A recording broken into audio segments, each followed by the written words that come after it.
जय श्री कृष्ण, जय श्री राम। जगन्नाथ धाम में गीत गोविंद नाम की महिमा। जगन्नाथ धाम में एक राजा पंडित था। उसने भी एक पुस्तक बनाई और उसका गीत गोविंद नाम रखा। उसमें श्री कृष्ण चरित्रों का वर्णन था। राजा ब्राह्मणों को बुलाकर कहा कि यही गीत गोविंद या इसकी प्रतिलिपियां करके पढ़िए और देशांतरों में प्रचार कीजिए। इस बात को सुनकर विद्वान ब्राह्मणों ने असली गीत गोविंद को खोलकर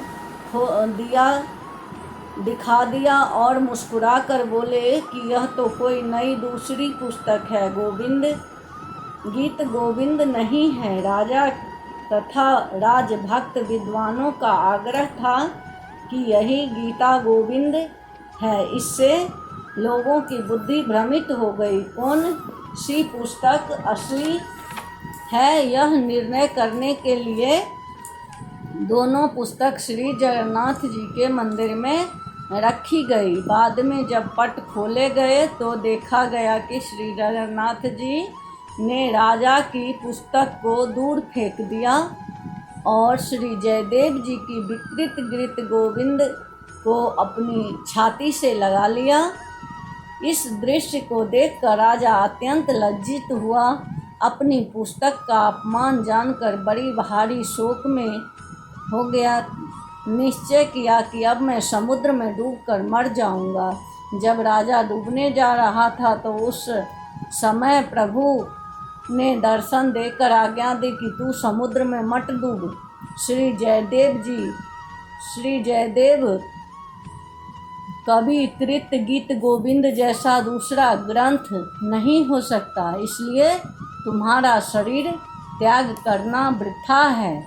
अब तुम ऐसा करो कि गीत गोविंद के 12 सर्गों में अपने 12 श्लोक मिलाकर लिख दो।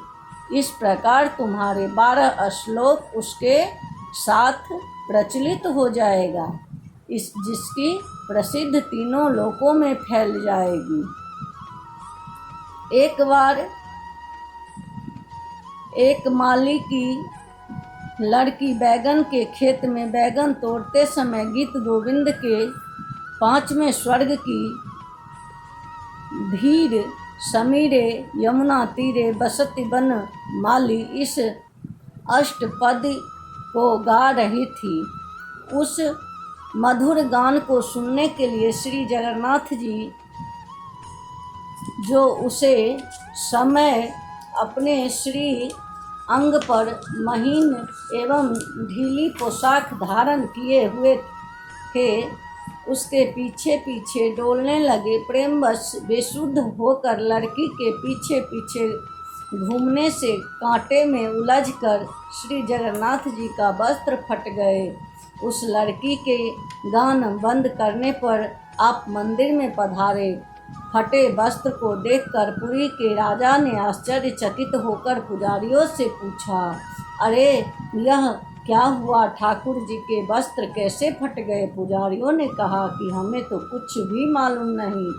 जब स्वयं ठाकुर जी ने ही सब बात बता दी कि राजा ने प्रभु की रुचि जानकर पालकी भेजी, उसमें बिठाकर उस लड़की को बुलाया। उसने आकर ठाकुर जी के पास सामने नृत्य करते हुए उस अष्टपदी को गाकर सुनाया। प्रभु अत्यंत प्रसन्न हुए। तब से राजा ने मंदिर में नित्य गीत गोविंद गान की व्याख्या की।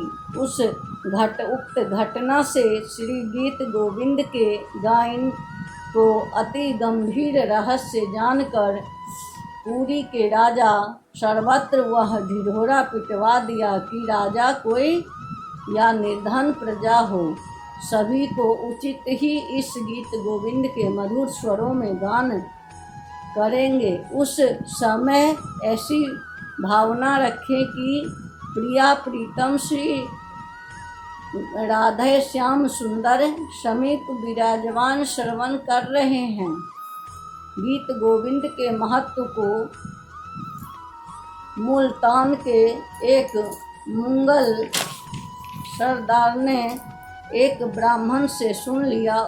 उसने घोषित रीति के अनुसार गान करने का निश्चय करके अष्टपदियों को कंठस्थ कर लिया। जब वह घोड़े पर चढ़कर चलता तो उस समय घोड़े पर आगे भगवान विराजे ऐसा ध्यान कर लेता था, फिर गान करता था। एक दिन उसने घोड़े पर प्रभु को आसन नहीं दिया और गाना करने लगा। फिर क्या देखा कि मार्ग में घोड़े के आगे आगे मेरी और मुख किए हुए श्याम सुंदर पीछे को चलते हैं और गाना सुन रहे हैं।